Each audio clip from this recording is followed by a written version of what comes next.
స్వామీజీ, ఇప్పుడు మోడ్రన్ కల్చర్లో చూసుకున్నట్లయితే ఒక రకంగా చూసుకుంటే పబ్ కల్చర్ కావచ్చు, ఫ్యాషన్ కల్చర్ కావచ్చు, ఇవన్నీ ఉన్నాయి.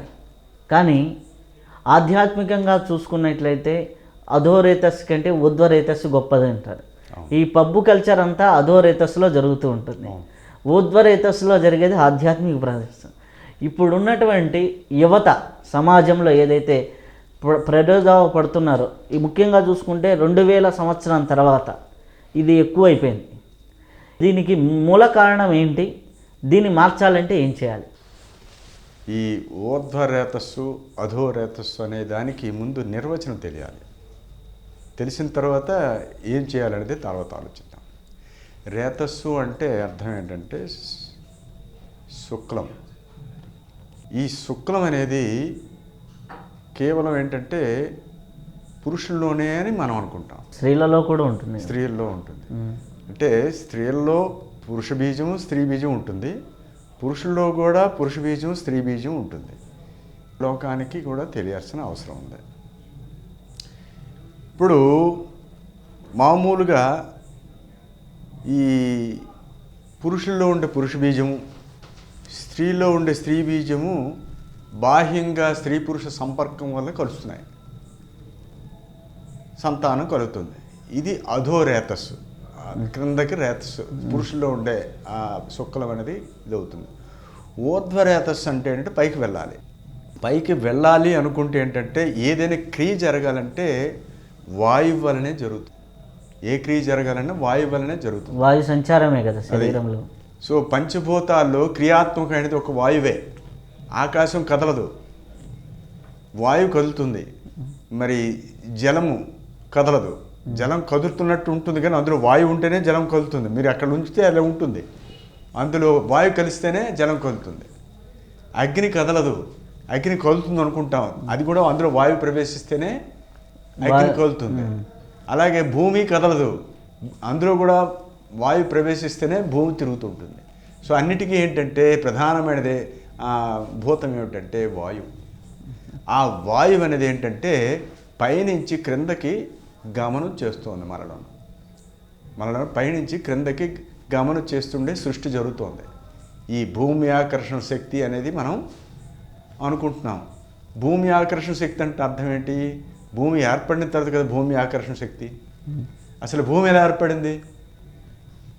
భూమి ఏర్పడిన తర్వాత భూమి ఆకర్షణ శక్తి. భూమి ఎలా ఏర్పడింది? అది కూడా ఏంటంటే మొట్టమొదట ఆ వాయువే వాయు ధూళితోన క్రిందకు వచ్చి అది ఘనీభవించి భూమి ఏర్పడి ఇంకా ఏర్పడడంతో ఏంటంటే ఆకర్షణ శక్తి అని అన్నాం. యాక్చువల్గా భూమి ఆకర్షణ శక్తి కాదు, పైనుంచి ఒక వాయు ఒత్తిడి జరుగుతుంది. అంటే చుట్టూరు వాయు ఒత్తిడి వల్ల భూమి కలిసి ఉంది అంటారు. భూమి కలుగుతుంది. భూమి ఏర్పడమే వాయు ఒత్తిడి వల్ల జరుగుతుంది. అనేక ధూళి శకలాలు కలిసిన కదా భూమి ఏర్పడిందని అన్నాం కదా. అది ఏర్పడిన తర్వాత ఆకర్షణ శక్తి ఏర్పడింది. అదే విధముగా మనలో కూడా నాభి అనేది భూమి ఆకర్షణ శక్తి. భూలోకో నాభిదేశస్తు అని శాస్త్రం చెప్తోంది. దీంట్లో నాభి స్థానం భూలోకం. ఇక్కడ ఈ నాభి దగ్గర ఆకర్షణ శక్తి. ఆకర్షణ అంటే మన భూమధ్య నుంచి ప్రాణశక్తి క్రిందకి నిశ్వాస రూపంలో అది క్రిందకి దిగి ఇక్కడ ఘనీపిస్తుంది. అందుకని ఏంటంటే నాభిలో కేంద్రీకృతం అయిన తర్వాత కొవ్వు ఏర్పడుతుంది. మా అందరికీ కూడా పొట్ట ఎక్కడి నుంచి ప్రారంభమవుతుంది? నాభి దగ్గరే. కాబట్టి ఆ కొవ్వు నీరు అంతా నాభి దగ్గర చేరుతున్నాయంటే భూమి ఏర్పడి బాగా ఘనీపించింది సుమా అని అర్థం. ఇప్పుడు ఊర్ధ్వరేతస్సు అంటే అర్థం ఏమిటంటే మనలోన శుక్లం అనేది పురుషుల్లోన ఇక్కడ మన టెస్టిస్ అంటారు, దాంట్లో తయారవుతుంది. స్త్రీలలో కూడా అండంలో కూడా ఉంది శుక్లం, కానీ అది మామూలు వాళ్ళకి అర్థం కాదు. వాళ్ళలో ఒక స్త్రీ బీజం అదే ఒక్కటే ఉన్నదని మనం అనుకుంటాం. మనలో కూడా స్త్రీ బీజం ఉంది. అదేంటంటే ఇక్కడ శాస్త్రం ఏం చెప్తుందంటే నాభిస్థానే వసేదగ్ని హృదిస్థానే దివాకర భ్రువోర్మధ్యే వసేశ్చంద్ర చంద్రాగ్రే వసేన్మనః అని యోగ కుండలియోపనిషత్తు చెప్తుంది. నాభిస్థానే వసేదగ్ని, నాభి దగ్గర అగ్ని ఉంటుంది. హృదిస్థానే దివాకర, హృదయం దగ్గర సూర్యుడు ఉన్నాడు. సూర్యుడు అంటే ఇక్కడ ఏంటంటే ఎరుపు, అదే స్త్రీ బీజం. మనలో రక్తంలో ఉండేది, రక్తంలో ఉండే ఎరుపే ఈ దివాకరుడు. భ్రువోర్మధ్యే వసే చంద్ర, భ్రూమధ్యంలోన చంద్రుడున్నాడు. భ్రూమధ్యం అంటే ఈ భ్రూమధ్యం మనకి మెదడులోన అనేక భాగాలు ఉన్నాయి, అవసరం వచ్చినప్పుడు నేను చెప్తాను.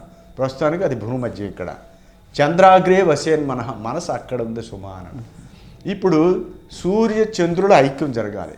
సూర్య చంద్రుల ఐక్యం జరగాలంటే ఇక్కడి నుంచి హృదయంలో ఉండే ఈ పురుష బీజం అనేది వాయునా సహజీవోద్వ జ్ఞాని మోక్షం అవాప్నుయాత్ అన్నారు. వాయు సహాయం చేతన ఈ సూర్యుడు అంటే ఈ పురుష బీజం అనేది ఇక్కడికి వెళ్ళి చేరాలి. అది చేరితే ఇక్కడ రసమని ఏర్పడుతుంది. మన పరమ గురుదేవుడు శివానంద పరమేశ్వరు ఏంటంటే రసవాతము రసమని అని అన్నారు. ఇది లోకానికి అసలు ఏమి యోగం చేయకపోతే ఎవరికి అర్థం కాదు. ఎందుకు అర్థం కాదంటే యోగి ఏం చేస్తారంటే తన సాధన చేస్తుండేటప్పుడు మనం తీసుకునే ఆహారం ఈవేళ అన్నం తిన్నామంటే 41 రోజులకి అది రేతస్సుగా మారుతుంది, శుక్లంగా మారుతుంది. 41 డేస్కి అంటే సప్తధాతువులలో అన్నీ తయారవుతుంది. ఈ రేపు అన్నం తిన్నామంటే 42వ రోజుకి తయారవుతుంది. ఈ విధంగా ఏంటంటే 41 రోజు అయిన తర్వాత సప్తధాతువులుగా మారుతుంది. ఈ సప్తధాతువులు మారిన తర్వాత అది కూడా ఏంటంటే మనం వాయు సాధన చేయలేదనుకోండి, ఈ లోపనే మనం అధోరేతస్సు ఈ విధంగా ఈ నేటి యువత అంతా కూడా మనం ఇవన్నీ ఇలా చేశారనుకోండి, అది తయారైంది కొద్దిగా బయటకు పోతూనే ఉంటుంది. ఈ యోగ సాధన చేసేవారంటే వాయువు మీదకి వెళ్తుంటే ఈ రేతస్సు అనేది పైకి వెళ్తూ ఉంటుంది. ఏంటి రేతస్సు వెళ్ళి ఓజస్సుగా మారుతుంది. ఓజస్సు అనేది తేజస్సుగా మారుతుంది. ఆ తేజస్సు అనేది బ్రహ్మవర్చస్సు అనేది మారుతుంది. అది ఊర్ధ్వరేతస్సు. దీనికి నాగార్జునుడు సిద్ధనాగార్జునుడు వారు ఒక విషయం చెప్పారు. మన గురువు గారు దాని గురించి చెప్పేవారు. ఊర్ధ్వపిండము అధోపిండం అని.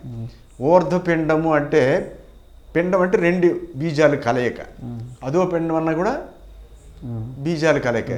ఈ స్త్రీ పురుషుల్లో కలిగే బీజాలు కలిస్తే అది అధోపిండం, అదే సృష్టి సంతానోత్పత్తి. ఊర్ధ్వపిండం ఏంటంటే తనలో ఉండే స్త్రీ పురుషుల బీజం కలిసి ఇక్కడ కలిస్తే దాన్ని ఊర్ధ్వపిండము అన్నారు. ఊర్ధ్వపిండం అనేది ఊర్ధ్వ రేతస్సు. పదప్రయోగాలు వేరు కానీ అదే అర్థం. అది లోపలికి వెళ్ళటమే కానీ అది గట్టి పడుతుంది, లోపల గట్టి పడుతుంది. అది గట్టి పడితే కానీ మనసు స్థిరము కాదు. మనం అన్నీ ఏవేవో మనసు నిశ్చయం చేయడానికి ఏవో అనుకుంటున్నాం కానీ మనలో ఉండే ఈ వాయు సాధన ద్వారా ఈ శుక్లం అనేది మీదకు వెళ్ళి రసవాతము ద్వారా వెళ్ళి రసమణి అవుతుంది, అంటే గట్టి పడుతుంది. అది గట్టి పెడితే అప్పుడు స్థిరం అవుతుంది. అదే బ్రహ్మము. ఆ బ్రహ్మమే ఇప్పుడు బ్రహ్మశక్తిగా మారింది. ఈ శక్తిని మళ్ళీ బ్రహ్మములో కలపాలి. అది ఊర్ధ్వరేతస్సు అంటే అర్థం.